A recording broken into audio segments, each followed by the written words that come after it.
இப்போ சீமான் நாம் தமிழர் கட்சியினுடைய தலைவர் சீமான் அவர்கள் தேமுதிகவும் அதிமுகவும் விக்கிரவாண்டி தேர்தலில் இல்லை. ஆனா நீங்க எல்லாம் வந்து கொஞ்சம் எங்களுக்கு உதவி பண்ணுங்க, உங்களுடைய ஓட்டு நமக்கு வந்துச்சு அப்படின்னா கண்டிப்பா நாம் தமிழர் வந்து இந்த இடத்துல ரொம்ப ஸ்ட்ராங்கா இருக்கும், எங்களை ஜெயிக்க வைங்க அப்படின்னு கேட்டிருக்காரு. அதில் வந்து அதிமுகவும் களத்தில் இல்லை, தேமுதிகவும் களத்தில் இல்லை. அவரையே பாஜக கூட அழைக்கலாமே, பாஜக நண்பர்களை நீங்களும் எங்களுக்கு ஓட்டு போடுன்னு சொல்லாமே. நாம் தமிழர் கட்சி கிட்ட நான் பார்க்குற ஒரு பாசிட்டிவ் அம்சம் என்னன்னா, தொடர்ச்சியாக அவங்க தங்களுடைய அரசியல் நிலைப்பாட்டை மாற்றிக்கிறது. திமுகவுக்கு எதிரான தேமுதிக அதிமுக வாக்காளர்களே எங்களுக்கு போடுங்க அப்படின்னு கேட்டிருக்காங்க. அது நியாயம்னு அது நியாயம் தான் நிராகரிக்க முடியாது. சீமான் அவர்கள் வந்து ஒரு பேட்டியில் சொல்லியிருக்காரு, பிஜேபியே வந்து விக்கிரவாண்டி இடைத்தேர்தலில் போட்டியிடலை, என்ன பயமா, எங்களோட வந்து போட்டி போடுங்க, தனித்து போட்டிடுறதுக்கு என்ன பயமா, என்னோட போட்டி போடுங்க அப்படின்னு வந்து கூப்பிட்டுருக்காரு. அண்ணாமலை தமிழக பாஜக தலைவரான பிறகு மக்களை அதிகமாக சந்திக்கிற இயக்கமாக பாஜக மாறிவிட்டது. பாமக வேட்பாளருக்கு பாஜக தொண்டர்கள் பணிபுரிவார்கள். 2026 பாருங்க, அப்போ எவ்வளோ களத்தில் இருக்காங்க, எவ்வளோ வேட்பாளர்கள் களத்தில் இருக்காங்க, அப்போ பார்க்கலாம். ஆனால் இன்று வரையில் இந்த கூட்டணிங்கிற முறை இருக்கிறதுனால தான். சேனல் 5 தமிழ் நேயர்களுக்கு அன்பு வணக்கம். இன்று நமது சிறப்பு நேர்காணலில் பாக்கி மூத்த பத்திரிகையாளர் நம்மோடு இணைந்திருக்கிறார். ஐயா வணக்கம். வணக்கம் தமிழ். விக்கிரவாண்டி தேர்தல் எல்லாருமே கள்ளச்சாராயத்தினால வந்து கண்டிப்பா திமுக ஜெயிக்காது அப்படின்னு சொல்லிட்டு இருக்காங்க. விக்கிரவாண்டி தேர்தலில் 29 வேட்பாளர்கள் அதில் இருக்காங்க களத்தில். அதில் வெற்றி யாருக்காக இருக்கும்? டிஎம்கே தான் வரும்னு ஒரு தரப்பு சொல்கிறாங்க, ஆனால் கள்ளச்சாராயத்தினால பாதிக்கப்படும் சொல்கிறாங்க. இதில் வெற்றி யாருக்காக இருக்கும்? ஒரு கேள்விக்கு பல வகையாக பதில் சொல்லலாம். ஒரு பதில் சொல்கிறேன். எப்போவுமே இது போன்ற இடைத்தேர்தல் நடந்தால் ஆளுங்கட்சிக்கு சாதகமாக அமையும். எப்படின்னா, அரசாங்கத்தினுடைய ஆட்சியாளர்கள், அப்புறம் அதிகார பலம், அப்போ அமைச்சர்களை கொண்டு குவிக்கிறது, பரிசு பொருட்களை அள்ளி கொடுக்கறது, இதெல்லாம் ப்ளஸ் பாயிண்ட். சரி, இன்னொரு ஆங்கிள் நெகட்டிவ் பாயிண்ட்டு, ஆட்சியாளர் மேலே அதிருப்தி கோபம் மக்களுக்கு இருந்தால் அதுவும் இதில் எதிரொலிக்கும். இப்போது இது ரெண்டு இல்லாமல் இன்னொரு நிகழ்வு பக்கத்திலேயே கள்ளச்சாராய சம்பவம் நடந்திருக்கு. ஆமாம். இந்த கள்ளச்சாராய சாவு சம்பவத்தினால விக்கிரவாண்டி தேர்தலில் பாதிப்பு வரக்கூடாது என்பதில் கூடுதல் கவனம் செலுத்தும் ஆட்சியாளருடைய திமுக அரசாங்கம். ஒரு கவனத்தில் இருக்கணும். 33 பேர் ஒன்றுமோ வேட்பு மனு தாக்கல் பண்ணாங்க. அதில் ஒருவர் குறிப்பிடத்தக்கவர், ஊடகத்திலலாம் செய்தி வந்தது, உங்களுக்கு தெரியும். இதே கள்ளக்குறிச்சி மாவட்டத்தில் ஒரு தனியார் பள்ளியில் ஸ்ரீமதின்னு ஒரு பெண் மாணவி மர்மமான முறையில் இறந்தாங்க. அது தொடர்பான பிரச்சனைலாம் ஒரு பக்கம் இருக்குது. அந்த பெண் அந்த மாணவியோட தாயார் செல்விங்கிறவங்க வேட்பு மனு தாக்கல் பண்ணாங்க.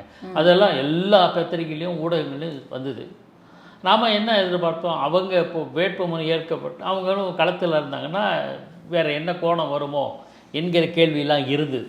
ஆமாம். இப்போ 33 பேரில் அவங்களோட வேட்புமனு நிராகரிக்கப்பட்டது.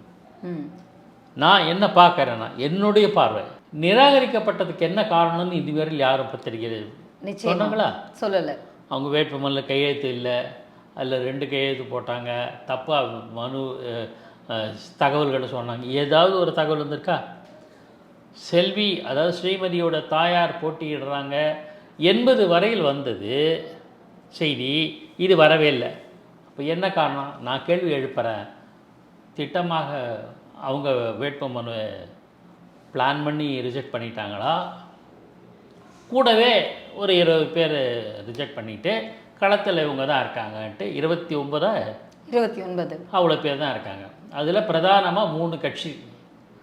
ஒன்று திராவிட முன்னேற்றக் கழகம் ஆளுங்கட்சி, இன்னொன்று தேசிய ஜனநாயக கூட்டணியில் இடம்பெற்றிருக்கிற பாமக, மூன்றாவது நாம் தமிழர் கட்சி. இந்த லெவலுக்கு கொண்டு விட்டுருக்காங்க. இப்போ இவங்களுக்கு ஈஸி, ஆளெல்லாம் குறைஞ்சி வச்சா கொஞ்சம் பேர் வச்சுக்கிட்டு விளையாடலாம்ல. இது ஆட்சியாளருடைய கணக்கு என்று நான் அறிந்து கொள்கிறேன். அதனால தான் கள்ளக்குறிச்சி பற்றி விவாதத்தை தொடர்ந்து சட்டப்பேரவையில் கலறிட்டே இருக்காங்க எதிர்கட்சிகள். இன்னைக்கு கூட உண்ணாவிரதம் இருக்காங்க, ஆர்ப்பாட்டம் நடத்துகிறாங்க, என்ன பண்ணுறாங்க, தினமும் பண்ணிட்டு இருக்காங்க. கருப்பு சட்டை அணிந்து கொண்டு எதிர்கட்சி தலைவரும் முன்னாள் முதலமைச்சருமான எடப்பாடி அவர்கள் இந்த தாக்கம் அதில் எந்த அளவுக்கு ஏற்படுத்த முடியுமோ அதை முயற்சி பண்ணுறாங்க. அதுக்கு ஓரளவு பலன் இருக்கும். ஆனால் இதையும் மீறி எனக்கு ஒரு சந்தேகம், நம்ம மக்களை பற்றி தெரியல, ஆட்சியாளருக்கு வெற்றி வாய்ப்பு கொடுப்பாங்களோன்னு ஒரு சந்தேகம் வருது. ஈரோடு கிழக்கு தேர்தலில் இடைத்தேர்தலில் அதற்கு முன்பு போட்டியிட்ட ஈவேரா திருமகன், அதாவது இவிகேஎஸ் இளங்கோவனுடைய மகன் போட்டியிட்ட போது அவர் தமாக வேட்பாளரை விட எந்த அளவுக்கு வித்தியாசத்தில் வெற்றி பெற்றாரோ அதை விட பல மடங்கு வித்தியாசத்தில் அதிமுகவை அந்த வித்தியாசத்தில் வெற்றி பெற்றார் இவிகேஎஸ் இளங்கோவன். எப்படி முடிஞ்சது உங்களுக்கு தெரியும். பட்டி கலாச்சாரம் தேர்தல் இடைத்தேர்தலில் புது ஃபார்முலாலாம் கொண்டு வரப்பட்டது தெரியுமில்ல உங்களுக்கு. திருமங்கலம் மாடல் இவங்க தான் உருவாக்கினது. ஆமாம். 20 ரூபா மாடல்னு ஒருத்தர் உருவாக்கினார். 20 ரூபா மாடல் ஆர்கே நகரில். இந்த மாதிரி புதுசாக சிந்திப்பாங்க. இதில் என்ன பண்ண போகிறாங்கன்னு தெரியல. சட்டப்பேரவையில் கள்ளக்குறிச்சி இதை விவாதம் வராதபடிக்கு சட்டப்பேரவை நடத்தி முடிச்சுடுவாங்க. அப்புறம் தான் தேர்தல் வருது ஜூலை 10. ஸோ அப்படி போகும். இப்போ சாதி வாரி கணக்கெடுப்பு அப்படிங்கிற தீர்மானத்தை திமுக கொண்டு வந்ததே இந்த இடைத்தேர்தலுக்காக தான் அப்படின்னு வந்து அதிமுகவின் முன்னாள் முதலமைச்சர் எடப்பாடி அவர்கள் சொல்லியிருக்காரு. சரியான பாயிண்ட்டை தான் பிடிச்சார் அவர். இவ்வளவு நாள் 3 ஆண்டுகளை இவங்க ஆட்சியில் இருந்தபோது ஜாதிவாரி கணக்கெடுப்பை பற்றி எந்த விதமான பேச்சும் இல்லை.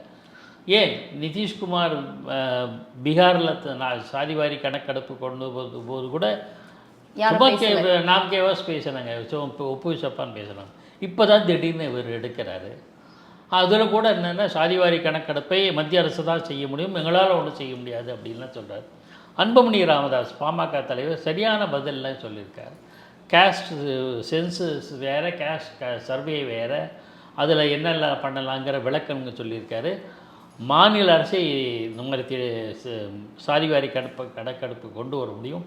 பீகாரில் நீதிமன்றம் ஒரு கேள்வி எழுப்பி ரிஜெக்ட் பண்ணது என்னன்னா, இடஒதுக்கீடு சம்பந்தமான அளவுகோல் இருக்குல்ல, நிர்ணயிக்கப்பட்ட அளவுகோலை தாண்டி அவங்க இடஒதுக்கீடு அளித்ததுனால தான் அதைத்தான் ரிஜெக்ட் பண்ணியிருக்காங்களே தவிர ஜாதிவாரி கணக்கெடுப்பை வந்து ரிஜெக்ட் பண்ணலை. பீகாரில் கொண்டு வந்த ஜாதிவாரி கணக்கெடுப்பை நீதிமன்றம் நிராகரிக்கவில்லை, அதை ரத்து செய்யவில்லை. இதை தான் தெளிவாக சொல்லியிருக்கார் அன்புமணி ராமதாஸ். இப்போ அரசாங்கம் என்ன பண்ண போகுது எங்களுக்கு தெரியல மகளா, மத்திய அரசு மேலே பாலத்துக்கு போடுவாங்களா என்னன்னு தெரியல. இதில் ஒரு விஷயத்தை எல்லாரும் கவனிக்கணும்னா, பாஜக தமிழகத்தின் சட்டப்பேரவை உறுப்பினர்கள் பாஜகவில் சேர்ந்தவர்கள் ஜாதிவாரி கணக்கெடுப்பை வரவேற்று பேசியிருக்காங்க. அதை ரொம்ப கவனிக்கணும். 4 பேர் தான் இங்கே பிஜேபி எம்எல்ஏக்கள். ஆனால் 4 பேரும் ஜாதிவாரி கணக்கெடுப்பு நடத்தப்பட வேண்டும் என்று சொன்னதன் மூலம் பாஜகவினுடைய கொள்கை எங்கே எப்படின்னு தெரியுது. அப்வியஸ் இல்லை. அவங்க மத்திய பாஜக என்ன நினைக்கும் அதுக்கு நேர்மாறாக எதிராக இவங்க பேச முடியாது. அப்படின்னா அப்போது ஜாதிவாரி கணக்கெடுப்பில் பாஜகவுடைய நிலைப்பாடு என்ன? இன்றைக்கி தான் குடியரசுத் தலைவர் மக்களவையில் மாநிலங்களவை 2 அவைகளினுடைய கூட்டத்தில் பேசியிருக்காரு. பொறுத்திருந்து பார்ப்போம். ஆனால் இந்த பிரச்சனையை திமுக ஆட்சியாளர்கள் எழுப்புவது விக்கிரவாண்டிக்கான காரணம்தான் நினைக்கிறேன். ஆனால் ஈரோடு கிழக்கு இடைத்தேர்தலில் நடந்தது போல் நடக்காது. டஃப் ஃபைட்டு, பலத்த வலுவான எதிர்ப்பை பாமக காட்டும். ஒருவேளை இது ஃப்ரீ அண்ட் ஃபேர் எலெக்ஷனாக இருந்தால் பாமக வெற்றி பெறுவதற்கான சான்சஸ் நிறைய. ஏன் அப்படின்னு கேட்குறீங்கன்னா, நான் ஃப்ரீ அண்ட் ஃபேர் எலெக்ஷன்னு சொன்னேன், கவனமாக அந்த வார்த்தை பயன்படுத்துகிறேன். நேர்மையான இடைத்தேர்தல் எந்த விதமான இதுவும் இல்லாமல் நடந்ததுன்னா, இப்போ எதுவும் வாக்காளருக்கு பரிசுப்பு தர்றாங்க இல்லையா, அன்பளிப்பா, அந்த தொகையெல்லாம் கூட அதிகரிச்சுட்டாங்களாம் கேள்விப்பட்டவங்க இந்த ஊடகங்களில் வர செய்தி. அது ஒரு பக்கம் இருக்கட்டும். ஏன் பாமகவுக்கு வாய்ப்புகள் அதிகம்னா, வன்னியர் ஏரியாது ஒன்று, அதிமுக களத்தில் இல்லை, அதனால் அதிமுக வாக்குகள் வருது, திமுகவுக்கு எதிராக போகும். அவங்க கடுப்பில் இருக்காங்க. திமுக மீதான எதிர்ப்பை எப்படி காட்டணும், திமுகவை எங்கேயாவது இந்த இடத்துலையாவது தோல்வியோட செய்யணும் என்கிற வெறுப்பில் இருக்காங்க, கோவத்தில் இருக்கு. அப்போ அந்த கோவத்தை திசை சிதறாமல் இருக்கணும்னா பாமகவுக்கு ஓட்டு போடு ஒன்று. ரெண்டாவது சிவி சண்முகம் முன்னாள் அமைச்சர், இப்போ மாநிலங்களவை உறுப்பினராக இருக்கிற அதிமுக உறுப்பினர் சிவி சண்முகம், அவருடைய ஏரியா, அவர் இஸ் வெரி ஸ்ட்ராங் பர்சன். நிச்சயமாக களத்தில் இறங்கி வேலை செய்வார். கட்சி அதிமுக போட்டியிடலை தவிர திமுகவுக்கு எதிராக கச்சை கட்டி கொண்டு வேலை செய்வதற்கு தயாராக இருப்பவர்கள் அவர் ஒரு. ஆக அவருடைய ஆதரவாளர்கள் யாருக்கு விரல காமிச்சு இங்கே போடுன்னு சொன்னாலும் போட போகிறாங்க. அப்போ அது யார் பக்கம் போகுங்கிறது உங்களுக்கு தெரியும். பாமக அன்புமணிக்கு சேருவதற்கான சாத்தியக்கூறுகள் ஒன்று. 2. 3வது, திமுகவில் வந்து அதிமுக இடைத்தேர்தல்களில் விக்கிரவாண்டியில் ஒவ்வொரு முறையும் வெற்றி பெற்றிருக்கு. கடந்த முறை, அதாவது 2019க்கு முன்னாடி, அந்த சமயத்தில் எனக்கு வருடம் ஞாபகம் இல்லை, அப்போது விக்கிரவாண்டியிலும் நாங்குநேரியிலும் இடைத்தேர்தல் நடந்தபோது காங்கிரஸ் வசம் இருந்த நாங்குநேரியும் திமுக வசம் இருந்த விக்கிரவாண்டியும் கைப்பற்றியது அதிமுக. அப்போ அவங்க ஸ்ட்ராங்காக இருக்காங்க, வலிமையாக இருக்காங்க. இந்த முறை தேர்தலில் இல்லை அப்படின்னா அவங்க பலம் எங்கே போய் சேரும்? இதெல்லாம் நம்ம கணக்கு லாஜிக்காக தான் பார்க்கணும். இப்போ பாமகவுக்கு வந்து அதிமுகவினுடைய ஓட்டு வரும்னு நீங்கள் சொன்னீங்க. 13 வருடங்களாக வந்து பாமக வந்து இடைத்தேர்தலில் நிற்கவே இல்லையே. 13 வருடங்கள் கடந்து தானே நிற்கிறாங்க. ஆமாம். அப்போ அந்த ஓட்டு வந்து கண்டிப்பாக அவங்க ஜெயிக்கிறதுக்கான வாய்ப்பு எப்படி கிடைக்கும்னு சொல்லி. இல்லைம்மா, நீங்கள் பாமக ஓட்டு அப்படின்னா வன்னியர்கள் ஓட்டு. ஆமாம். அப்போது பாமக களத்தில் இல்லாத போது வன்னியர்கள் என்ன பண்ணுவாங்க, சிதறிடுவாங்க, வாக்குகள் சிதறிடும். வன்னியர்கள் திமுகலையும் இருக்காங்க, வன்னியர்கள் காங்கிரஸ்லையும் இருக்காங்க, வன்னியர்கள் அதிமுகவில் இருக்காங்க, வன்னியர்கள் வேறு கட்சியிலும் இருக்காங்க, வன்னியர்கள் சுயேட்சைகளாக கூட இருப்பாங்க. அந்த மாதிரி சிதறி போவதுக்கு வாய்ப்புகள் இருக்குது. இப்போ கிடையாது, சாலிடாக ஒன்றா சேர்ந்துடும். வன்னியர்கள் ஓட்டு கன்சாலிடேட் ஆகும். அதிமுகவின் ஆதரவு மறைமுகமாக அவர்களுக்கு கிடைக்கும்.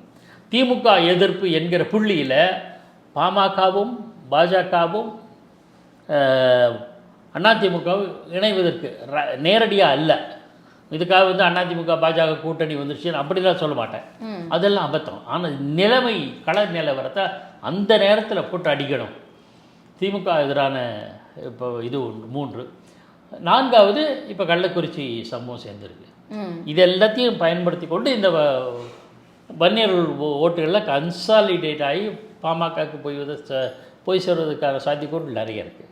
இப்போ சீமான், நாம் தமிழர் கட்சியினுடைய தலைவர் சீமான் அவர்கள் தேமுதிகவும் அதிமுகவும் விக்கிரவாண்டி தேர்தலில் இல்லை, ஆனால் நீங்கள் எல்லாம் வந்து கொஞ்சம் எங்களுக்கு உதவி பண்ணுங்க, ஆதரவு பண்ணுங்கன்னு தொண்டர்கள்கிட்ட கேட்குறாரா இல்லை கட்சியினர்கள்கிட்ட தலைவர்கள்கிட்ட கேட்குறாரான்னு தெரியல. ஆனால் உங்களுடைய ஓட்டு நமக்கு வந்துச்சு அப்படின்னா கண்டிப்பாக நாம் தமிழர் வந்து இந்த இடத்துல ரொம்ப ஸ்ட்ராங்காக இருக்கும், எங்களை ஜெயிக்க வைங்க அப்படின்னு கேட்டிருக்காரு. இல்லை, அது அவருடைய கேள்வியும் வேண்டுகோளும் நியாயமானது. அதில் ஒன்று நாம் தப்புன்னு சொல்ல முடியாது. திமுகவை ஒழிக்கணும்னா கண்டிப்பாக உங்களுடைய ஆதரவு. அதான் திமுகவை எதிர்க்கிறவங்க யாருன்னு பார்த்துட்டு அதில் வந்து அதிமுகவும் களத்தில் இல்லை, தேமுதிகவும் களத்தில் இல்லை. அவரையே பாஜக கூட அழைக்கலாமே, பாஜக நண்பர்களை நீங்களும் எங்களுக்கு ஓட்டு போடுங்கன்னு சொல்லாமே. திமுகவை எதிர்க்கிறார்கள் என்ற அந்த புள்ளியில் தெரியல. ஆனால் நாம் தமிழர் கட்சி வீட்டை நான் பார்க்குற ஒரு பாசிட்டிவ் அம்சம் என்னன்னா, தொடர்ச்சியாக அவங்க தங்களுடைய அரசியல் நிலைப்பாட்டை மாற்றிக்கிறதுல அப்படியே கன்சிஸ்டண்ட்டாக தொடர்ச்சியான நிலைப்பாட்டில் இருக்காங்க. டே 1 முதல் தேர்தலேருந்து இன்று வரை தனித்து தான் போட்டுக்கிட்டாங்க. ஆமாம். 1, தனித்து போட்டியிட்டு வாக்கு சதவீதத்தை ஒவ்வொரு முறையும் அதிகரித்து கொண்டே செல்கிறார்கள். 2, பொது தேர்தலில் 50% பெண்களை களமிறக்குகிறார்கள். 3, ஆமாம். இந்த மாதிரி பாசிட்டிவான அம்சங்கள் சீமான் தலைமையிலான நாம் தமிழர் கட்சியில் நம்ம பார்க்குறோம். 4வது இன்னொரு முக்கியமான பாயிண்ட், அவங்க எந்த தேர்தலையுமே வேட்பாளருக்கு காசு கொடுக்கறது இல்லை. ஆமாம். காசோ பரிசு பொருளோ குவாட்டரோ பிரியாணியோ தர்றதில்லை. தராமல் தான் இந்த பர்சன்டேஜ் இன்க்ரீஸ் பண்ணிருக்காங்க. 5வது மிக முக்கியமானது, இது தனித்து போட்டியிட்டு மெல்ல மெல்ல வளர்ந்து மாநில அரசு கட்சி என்ற அங்கீகாரத்தை பெற்றுவிட்டார்கள். விடுதலை சிறுத்தைகளும் பெற்றாங்க. ஆனால் விடுதலை சிறுத்தைகள் ஒரு கட்சியினோட தயவில், அவங்களோட அனுசரணையில், அவங்க ஆதரவில், ஆசீர்வாதத்தில் தான் இருக்காங்க. தனித்து எந்த காலத்தில் அவங்க இயங்கலை இன்னும். ஆக விடுதலை சிறுத்தைகளை விட நாம் தமிழர் கட்சி அந்த விஷயத்தில் பாராட்டுவேன். அதை சொல்கிற வர இப்போ அவங்களுடைய நோக்கம் திமுகவுக்கு எதிரான தேமுதிக அதிமுக வாக்காளர்களே எங்களுக்கு போடுங்க அப்படின்னு கேட்டிருக்காங்க. அது நியாயம்னு அது நியாயம்தான் நிராகரிக்க முடியாது. சீமான் அவர்கள் வந்து ஒரு பேட்டியில் சொல்லியிருக்காரு, பிஜேபி ஏன் வந்து விக்கிரவாண்டி இடைத்தேர்தலில் போட்டியிடலை, என்ன பயமா, என் மக்கள் என் மண் என் மக்கள் அப்படின்னு சொல்றாரு இல்லையா. பீகார், ஒரிசா, குஜராத் இங்கெல்லாம் வந்து நடைப்பயணம் போனார். ஆனால் ஏன் தமிழ்நாட்டுக்கு வரல, எங்களோட வந்து போட்டி போடுங்க, தனித்து போட்டிடுறதுக்கு என்ன பயமா, என்னோட போட்டி போடுங்க அப்படின்னு வந்து கூப்பிட்டுருக்காரு. அண்ணாமலை தமிழக பாஜக தலைவரான பிறகு மக்களை அதிகமாக சந்திக்கிற இயக்கமாக பாஜக மாறிவிட்டது. ஆனால் அவர் வளர்ச்சி 11% வளர்ச்சி அடைஞ்சிருக்குன்னு அவர்கிட்ட சொல்லும்பொழுது கூட அவர் சொல்கிறது அதெல்லாம் கிடையாது, வளர்ச்சிலாம் கிடையாது, வளர்ச்சி இருந்தால் ஏன் வந்து போட்டியிடக்கூடாதுன்னு கேட்குறாரு. இல்லை, இந்த முறை போட்டியிடாது, பாஜக போட்டியிடாததுக்கு பல காரணங்களுக்கு நியாயமான காரணங்கள். பாஜக என்பது தேசிய ஜனநாயக கூட்டணி. அந்த தேசிய ஜனநாயக கூட்டணியில் பாமக இடம்பெற்றிருக்கிறது. நம்பர் 1. பாமக நான் போட்டியிடுறேன் அப்படின்னு பாஜக கிட்ட கேட்டது உண்மை. இப்போ பாஜக அதுக்கு இசைவு தெரிவித்தது உண்மை. ஆகையினால அவங்க காலத்தில் இருக்காங்க. ஒரு பாஜகவும் பாமகவும் ஒரே அணியில் கூட்டணியில் இருக்கும்போது பாமக போட்டிக்கிட்டு பாஜகவும் போட்டியிட முடியாது. அப்படி போட்டிக்கிட்டா அவங்க ஃபீல்டு தன்னோட வேட்பாளர் களத்தில் இருக்கினா கூட்டணி முறிஞ்சு போச்சுன்னு தான் அர்த்தம். அந்த மாதிரி ஒரு தேவையற்ற சர்ச்சையை உருவாக்க பாஜக விரும்பவில்லை. 3, பாஜகவுக்கு எப்படி அதிமுக தேர்தலை புறக்கணித்ததோ பாஜக புறக்கணிக்கவில்லை. தேசிய ஜனநாயக கூட்டணி என்ற வடிவத்தில் இறங்குகிறது. பாமக வேட்பாளருக்கு பாஜக தொண்டர்கள் பணிபுரிவார்கள், பாமக வேட்பாளருக்கு பாஜக தொண்டர்கள் வாக்களிப்பார்கள். அவ்வளோதான். பாஜக வாக்காளர்கள் அங்கே எங்கேயும் போயிடல, மறைஞ்சு போகல. அவங்களாம் பாமகவுக்கு ஓட்டு போடுவாங்க. அவ்வளோதான், ஃபினிஷ். சிம்பிள் தான். இதில் கூட்டணியாக இருக்கிற பட்சத்தில் பாமகவுக்கு ஆதரவு தெரிவிக்கிறார்கள். அவ்வளோதானே தவிர அவங்க ஏன் களத்தில் இல்லைங்கிறது லாஜிக் இல்லை. 2026 பாருங்கள், அப்போ எவ்வளோ களத்தில் இருக்காங்க, எவ்வளோ வேட்பாளர்கள் களத்தில் இருக்கிறாங்க, அப்போ பார்க்கலாம். ஆனால் இன்று வரையில் இந்த கூட்டணிங்கிற முறை இருக்கிறதுனால தான். ஆகையினால இது வந்து ஒரு லாஜிக்காக எனக்கு படலை. சீமான் சொல்வது அப்படி பொருத்தமான கருத்தாக எனக்கு தெரியவில்லை. இப்போ கள்ளக்குறிச்சி விவகாரத்தில் 63 பேர் வந்து உயிர் பலி ஏற்பட்டிருக்கு. அது மட்டும் இல்லாமல் 78 பேர் வந்து தீவிர சிகிச்சையில் இருக்காங்க. இப்போ இந்த விஷயம் வந்து ஒரு பக்கம் போயிட்டு இருக்கு. RS பாரதி அவர்கள் வந்து இந்த இடைத்தேர்தலில் திமுகவை வந்து கண்டிப்பாக மக்கள் மத்தியில் இருக்கக்கூடிய நம்பிக்கையை வந்து குறைக்கணும் அப்படிங்கிறதுக்காகவே இதில் வந்து அண்ணாமலை வந்து ஏதாவது வந்து வேலைகள் செஞ்சிருப்பாரு அப்படின்னு எனக்கு ஒரு சந்தேகம் இருக்குன்னு சொல்லியிருக்காரு. அதுக்கு அவர் அண்ணாமலை அவர்களும் ஒரு பதில் சொல்லியிருக்காரு. என் மேலே வந்து தவறுதலான ஒரு விஷயத்த வந்து கொடுத்ததுனால எனக்கு 1 கோடி ரூபாய் நஷ்ட ஈடு கொடுக்கணும்னு மனு போட்டிருக்காரு. மான நஷ்ட வழக்கு போட்டிருக்காரு. இது வந்து எப்படி ஏற்றுக்கொள்ளலாம்னு நீங்கள் அந்த கருத்தை எங்களுக்கு கொஞ்சம். RS பாரதி பேசுவது அரசியல். அரசியலுக்கு பதிலடி கொடுக்குறார் அண்ணாமலை, அவ்வளோதான்.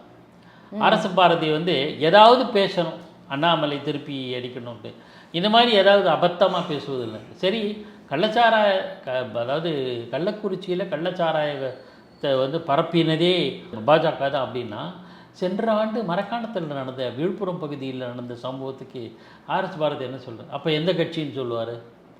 அதுக்கு கோர்ட்லேயே கோர்ட்லேயே அது வழக்கு இருந்ததில்ல, கோர்ட் உத்தரவு போட்டிருக்குல்ல, ஓராண்டு இவ்வளோ அந்த என்ன அதுக்கு குறித்து கமிட்டி போட்டிங்க, விசாரணை என்ன, ஃபாலோ அப் ஆக்ஷன் கேட்டது இல்லை.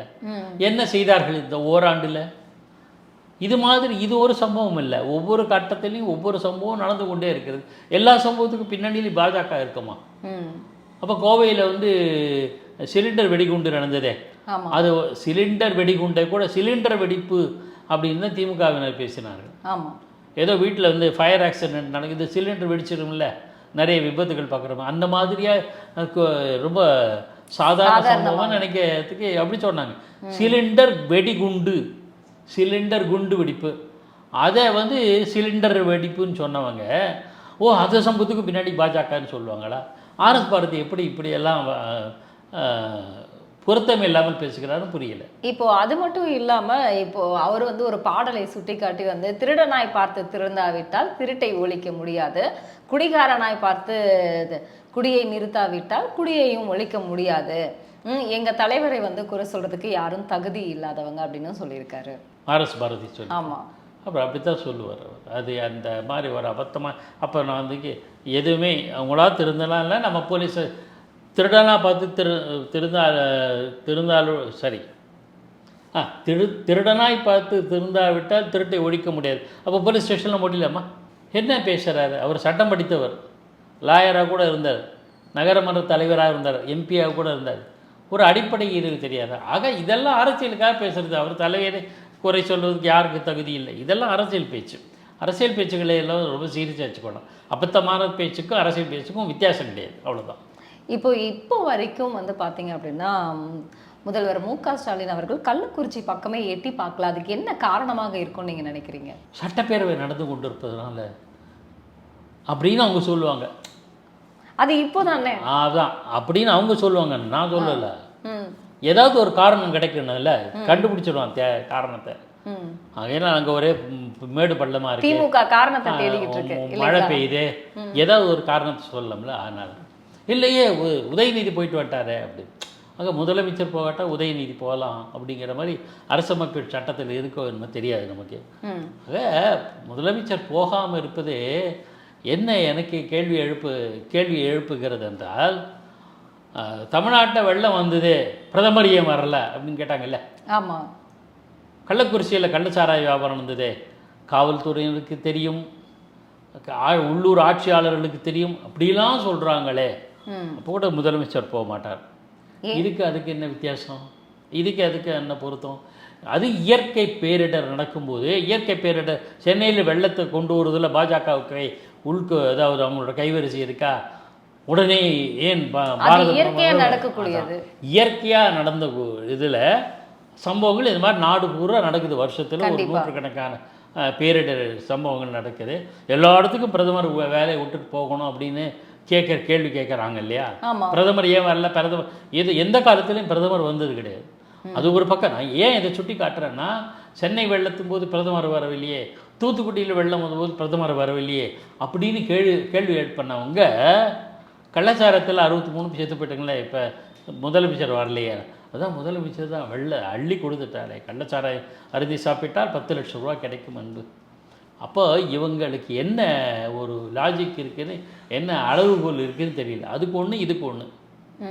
ஆக இப்போ அந்த ஒரு இங்கேருந்து கார் எடுத்து போனால் 3 மணி நேரத்தில் 4 மணி நேரத்தில் போயிடக்கூடிய இடத்துல போய் பார்த்து என்ன இதுன்னு கேட்கலாமில்ல. ஏன் அதை மாதிரி தவிர்க்கிறான்னு புரியல. இதைத்தான் என்ன அதிமுக காரங்க நாம் இப்போ நான் சொன்ன கேள்வி எதுவுமே என்னோடதல்ல, எதிர்கட்சியினர் குறிப்பாக அதிமுக பாஜகவினர் கேட்குற கேள்வி. அதற்கு என்ன பதில் சொல்லுகிறார் இன்று வரையில்? அவர் அரசு சட்டப்பேரவையில் என்ன பதில் சொன்னார்னு தெரியல எனக்கு. அது மட்டும் இல்லாமல் இப்போது டிடி தினகரன் அவர்கள், நம்மளுடைய எடப்பாடி அவர்கள், தமிழிசை சவுந்தரராஜன், அண்ணாமலை அவர்கள், இவங்க எல்லாமே ஆளுநரை பார்த்து அவங்க வந்து கண்டிப்பாக சிபிஐ விசாரணை வேண்டும் அப்படின்னு சொல்லி அவங்களுடைய மனுவை கொடுத்துட்டு வந்தாங்க. ஆனால் வந்து இப்போ வரைக்குமே அந்த சிபிஐக்கு மாற்றுறதுக்கான எந்த ஒரு விசாரணையும் நடக்கவில்லை. அதற்கான காரணம் என்னவாக இருக்கும்? அண்ணாமலை அவர்களும் இன்னைக்கு பத்திரிகையில் சொல்லியிருக்காரு, கண்டிப்பாக அது கிடைக்கிற வரைக்கும் நாங்கள் போராடுவோம் அப்படின்னு சொல்லியிருக்காரு. என்ன காரணமாக இருக்கும்? ஏன்னா இவ்வளவு உயிர்கள் போயிடுச்சு. இதுக்கு சிபிஐ விசாரணை கொடுத்துருக்கலாமே. கோமதி அப்படிங்கிறவங்கள வந்து இப்போ ஸ்பெஷலாக அப்பாயின்மெண்ட் பண்ணியிருக்காங்க. அதான் ஸ்ரீமதி விவகாரத்தில் வந்து அவங்க தான் ரொம்ப முன்னிருந்து அந்த கேஸை வந்து எடுத்து நடத்தினதுனால என்ன காரணமாக இருக்கும்? ஒரு தமிழில் ஒரு பழமொழி உண்டு, மடியில் கனம் இல்லைன்னா வழியில் பயம் இல்லை. நிச்சயமா இதை கொஞ்சம் மாற்றி சிபிஐ எந்த விசாரணையும் வரட்டும், சர்வதேச விசாரணை இருந்தாலும் நான் தயாராக இருக்கேன். ஏன்னா என் மேலே தப்பு கிடையாது. அரசாங்கம் இதில் எந்த ஆட்சியாளர்கள் கட்சிக்கார எந்த தவறு பண்ணலை எனக்கு உறுதியாக தெரியும் அப்படின்னு துணிஞ்சவன் அப்படின்னு தெரிஞ்சவன் எந்த விசாரணைக்கு நான் தயாருன்னு தான் சொல்லுவாங்க. இவங்க இன்னும் தயங்குவதன் மூலம் இந்த கேள்வி தான். மடியில் கனம், வழியில் பயம். சிம்பிள். இன்னொரு கேள்வி, எடப்பாடி பழனிசாமி சொல்கிற மாதிரி மெத்தனாலே பாண்டிச்சேரியிலேருந்து வந்துன்னு சொல்கிறாங்க. ஆமாம், அதுவே சரியாக தெரியாது. அதுலேயே பல சிக்கல்லாம் இப்போ புதிய தகவல்லாம் வந்திருக்கு.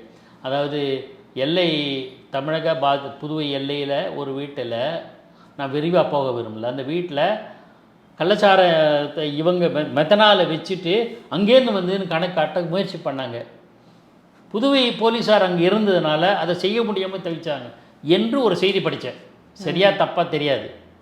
ஸோ சரி, அது அப்படியே இருக்கட்டும், அதை விட்டுருவோம். ஆனால் அரசாங்கம் மெத்தனால் வந்து புதுவையிலேருந்து வந்தது, ஆந்திராவிலேருந்து வந்தது, அப்படின்னா பல்வேறு மாநிலங்கள் இதில் சம்மந்தப்பட்டிருக்கும். பல்வேறு மாநிலங்களில் உள்ள சமூக விரோதிகள் இது சம்மந்தப்பட்டிருப்பார்கள். அப்படின்னா சிபிசிஐடி வைங்களேன். நிச்சயமா பொதுவாக 4 மாநிலங்கள் இருக்கும்போது நீங்கள் பொதுவான ஏஜென்சி கிட்ட தானே போவீங்க. கண்டிப்பா. ஆந்திராவில் சிபிசிஐடி விசாரிக்க முடியாது, தமிழக போலீஸார் விசாரிக்க முடியாது.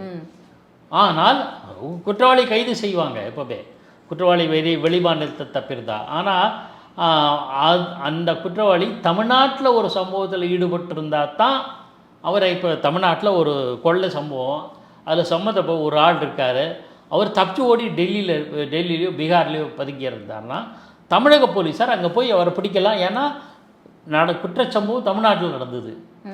ஆனால் கூட பீகார் இருக்கிற அந்த காவல்துறைக்கிட்ட ஒரு முறையான அனுமதி, சில ஃபார்மாலிட்டிஸ் செய்து விட்டு தான் அந்த பீகாரில் அவர் கைது பண்ணியிருக்காங்க. நிறைய சம்பவங்கள் நடந்திருக்கு. தமிழ்நாட்டிலையும் பிற மாநில போலீஸார் வந்து நடந்திருக்காங்க. மாநில காவல்துறையினர் அப்படி நடவடிக்கை எடுப்பதுக்கும் சிபிஐ விசாரணைக்கும் வித்தியாசம் இருக்குது. இவங்க புகார்னு சொல்கிறாங்க, புதுவை மேலே பழிய போடுறாங்க, ஆந்திர பிரதேசத்து மேலே பழிய போடுறாங்க. சரி, பழிய போடுறியா, அப்போ சிபிஐ வரட்டுமே, அவங்க கண்டுபிடிச்சிடுவாங்கள்ல. ஆந்திராலேருந்து இத்தனை நாள் வந்திருக்கா, அதெல்லாம் நீ பண்ணியா, நீ வரவழைச்சியா, இல்லை அவன் கொண்டு வந்தானா, புதுவையிலேருந்து வந்ததா, அவன் பண்ணானா, அந்த மாநிலம் பண்ணுச்சா, நீ பண்ணியா, எல்லாத்தையும் விசாரிக்கிறதுக்கு ஒரு பொதுவான அமைப்பு தேவைப்படுதுல்ல. நிச்சயமா. மத்திய புலனாய்வுத்துறை சிபிஐ அது வந்தது தானே சரியாக இருக்கும். அப்போ தமிழ்நாட்டுக்கு தப்பே கிடையாது, பாவம் மெத்தனால் அங்கேயிருந்து வந்தது. ஒருவேளை விசாரணை முடிவில் அப்படிலாம் தெரியுது, தமிழக மக்கள் மீதோ தமிழக அரசு மீதோ குறையே சொல்ல முடியாது அப்படின்னு கூட ஒரு, அப்போ அது அப்படி வரும் என்றால் இன்றைக்கி தைரியமாக சிபிஐ வர வைக்கலாமா, ஏன் வர வைக்கல தான் கேள்வி. ஒவ்வொரு பிரச்சனைகளுக்குமே வந்து திமுகவில் இருக்கக்கூடிய அவங்களுடைய கனிமொழி, உதயநிதி ஸ்டாலின் அவர்களை சுற்றி இருக்கிறவங்க எல்லாருமே வந்து நாங்கள் வந்து இரும்பு கரம் கொண்டு வந்து நாங்கள் அடக்கோம் அப்படின்னு நிறையா விஷயங்கள் வந்து பேசுவாங்க. ஆனால் இந்த கள்ளச்சாராய பிரச்சனைகளில் வந்து கனிமொழி அவர்கள் வந்து வாயை திறக்கவே இல்லை, உதயநிதி அவர்களும் பேசவே இல்லை. சும்மா வந்து ஏதோ ஃபார்மாலிட்டிஸ்க்கு போயிட்டு வந்த மாதிரி போயிட்டு வந்தாங்க. இதெல்லாம் வந்து எதற்காக இருக்கும்? இப்போ இடைத்தேர்தல் வந்து 10ஆம் தேதி வருது. இப்போ அவங்க அதுக்காகவாது போவாங்களா, இல்லை அப்படியே இருந்து ஓட்டு வந்துரும்னு அவங்களுடைய வேலைகளை இங்கிருந்தே செய்வாங்களா? உங்கள் கேள்வியினோட ஆரம்ப பகுதியை நான் எடுத்துக்கிறேன். இரும்பு கரம் கொண்டு அடக்குவார், நிச்சயம் செய்வாங்க. கிளி ஜோசியம் பார்க்கணும், அரெஸ்ட் பண்ணுவாங்க. யூடியூப்பில் ஏதாவது கமெண்ட் அடிச்சான்னு அவனை அரெஸ்ட் பண்ணுவாங்க. இந்த டிடிஎஃப் வாசனை அரெஸ்ட் பண்ணாங்களே அந்த மாதிரி யூடியூபர் பண்ண தப்பு தான் அவன் பண்ணது. ஆனால் அந்த மாதிரி ஆட்கள் மீது இரும்பு கரம் ஒன்று அடக்குவோமே தவிர, கள்ளச்சாராயம் காய்ச்சி விற்பனை செய்தனால் 100 பேர் இறந்தால் அதை கண்டுக்க மாட்டோம். இதுதானே அரசாங்கத்தோட செயல்பாடு. ரொம்ப வியப்பாகவும் வேதனையாகவும் இருக்கிறது. ரெண்டாவது, நீங்கள் கனிமொழி உள்ளிட்ட பல பேர் இப்பெல்லாம் பேச மாட்டாங்க. அவங்க அவங்க வாயில ஏதாவது பிரச்சனை இருக்கா? இது மாதிரியான விஷயங்கள் அவங்களுக்கு தர்ம சங்கடம். ஏன்னா மக்கள் வந்து அப்படிதான் கேக்குறாங்க. அப்பெல்லாம் பேசினாங்க, இப்பெல்லாம் பேச மாட்டேங்கிறாங்க. அதாங்க, அவங்க வந்து இப்ப தேவையில்லாம அப்ப பேசினாங்க. உண்மை நிலவரம் அப்பவும் தெரியும், இப்பவும் தெரியும். அப்போ வந்து நம்ம எதிர்கட்சியா இருந்தா நிறைய பேசலாம், ஆளுங்கட்சியானோட வாயை முடிப்போம். இதுதான் அவங்க பாணியா இருக்கு. இது எல்லா கட்சியிலும் இருக்கு, இல்லை. ஆனா எல்லாரை விட நாங்கள் ரொம்ப தூய்மையானவன்னு சொல்லிக்கிறீங்கல்ல, அதுதான் ஒரு கேள்வி. இன்னொரு விஷயம், இதெல்லாம் கூட விடுங்க, சமூக போராளிகள் சில பேர் இருந்தாங்க அதிமுக ஆட்சி காலத்தில். ஜெயலலிதா அம்மையார் ஆட்சி காலத்தில் டாஸ்மாக மூடணும்னு பாட்டெல்லாம் பாடினாங்க. அவங்கெல்லாம் எங்கே போனாங்கன்னு தெரியல, வெளிநாட்டுக்கு போய் செட்டில் ஆகிட்டாங்களான்னு தெரியல. ஒரு 10-15 சமூக போராளிகள் இருந்தாங்க. இவங்கெல்லாம் என்ன பண்ணாங்க, இப்போ எங்கே போயிட்டாங்கன்னு தெரியல. வெளிநாட்டு குடியுரிமை வாங்கிட்டு போயிட்டாங்களான்னு தெரியல. ஆக அவங்க மேலேயும் குற்றச்சாட்டு வந்து இந்த அரசு. அவங்க இப்போ என்ன தெரியுதுன்னா, அந்த போராளிகள்லாம் யாரோ பேமெண்ட்டில் நாடகம் ஆடிக்கிறாங்களோ, அதாவது இந்த தெருக்கூத்து இருக்குல்ல, அவங்களுக்கு காசு கொடுத்தீங்கன்னா அவங்க தங்களுடைய கலையை வெளிப்படுத்துவாங்க. நல்லா இருக்கும், என்ஜாய் பண்ண வேண்டியது கலை தான், அந்த மாதிரி இருக்கும். அவங்க சில பேர் மூட்டை கட்டிட்டு போவாங்க. ஏன்னா காசு கிடைக்காது இல்லை, காசு கொடுத்தா தானே நீங்கள் ஒரு ட்ராமா போட பணத்திற்காக வந்து போராளிகள் வந்து வேலை செஞ்சிருக்காங்க. இதை கேள்வி எழுப்புறேன். இந்த மாதிரிலாம் எனக்கு ஒரு சந்தேகத்தை எழுப்புறேன். சந்தேகத்தை தீர்க்கறதுக்கு வேண்டியது அவங்க கடமை இல்லையா? நம்ம சரி, அது குற்றச்சாட்டை சொல்லலை, குற்றமே சொல்லலை, நீ கேள்வி கேட்குறேன்ல, அந்த கேள்வி தான். அந்த சமூக போராளிக்கு 10-15 பேர் காணும். ஆட்சியாளர்கள் கனிமொழியோ உதயநிதி ஸ்டாலினோ அவங்க சொல்கிற ஒரு பக்கம் இருக்கட்டும், அவங்களாவது பொது வழியில் இன்னும் இருக்காங்க. நீங்கள் தைரியமாக கேள்வி கேட்கலாம். இவங்க எங்கே இருக்காங்கன்னு தெரியலன்றது என்னோட பார்வை. சனாதன தர்மத்தை டெங்கு மலேரியா போல ஒழிப்போம் அப்படின்னு உதயநிதி அவர்கள் பேசியிருந்தாங்க. அதனால வந்து 46 வழக்குகள் அவர் மேல தொடுக்கப்பட்டிருந்தது. இப்போ பெங்களூர் போயிட்டு வந்தார். தமிழ்நாட்டு மக்களுக்கே தெரியாம போயிட்டு வந்துடலாம் அப்படிங்கிற மாதிரி உதயநிதி அவர்கள் போயிட்டு வந்தாங்கன்னு நிறைய நியூஸ்ல வந்து வெளி வந்துச்சு. அவர் வந்து நிரந்தர விலக்கு கோரி கோர்ட்ல அப்ளை பண்ணியிருந்தாரு. ஆனா அதை வந்து கோர்ட் வந்து தடை செஞ்சதுக்கு காரணம் என்னமாக இருக்கும்னு நினைக்கிறீங்க?